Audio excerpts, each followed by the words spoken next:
is a game from a company called Gamia Games from Iceland, and they make really nice style games here. With all this, some really cool pieces in here.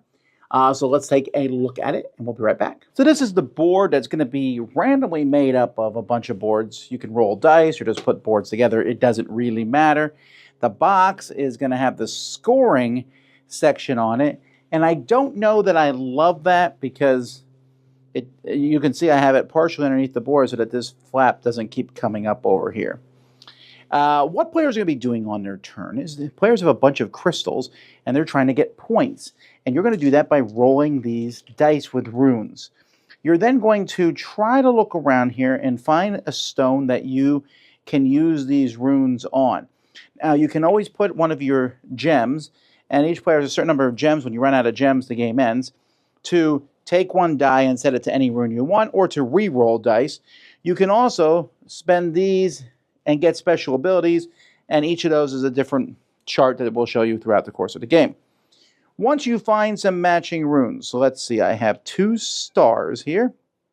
Hey, I can put one of my runes in this stone here, and then these other 4 don't seem to match at all. But let's pretend that I did get 4 of the same thing here. Well, then I can take this matching stone here. Now, this is kind of a copper, this is kind of a gold. So I'll take one of these 2 coppers and one of these golds. You can pick either stack, and these are going to be worth points at the end of the game. You can see a 3 and a 5 point. You also need these because you want to try to get these tokens here. These are going to give you points. So this one says if I have 2 silver, 2 gold. This one if I have 3 silver. And they all have various things. Sometimes they need a specific type of the backing. And those are going to be worth 2, 3, or 4 points depending on where they are. You're also going to get sets for these that you collect at the end of the game. And you have a point for each of these that you didn't use over the course of the game, although that's not much. You should use them. Then it's the next person's turn. That's the game. There's some black dice. One of the special abilities can give you an extra, you can pay to get an extra die. But once both of the spots on these runes are filled up, no one can do that particular rune again. Unfortunately, Runir just falls flat for me. And I really wanted to like it, but there's a lot of problems I have with the game.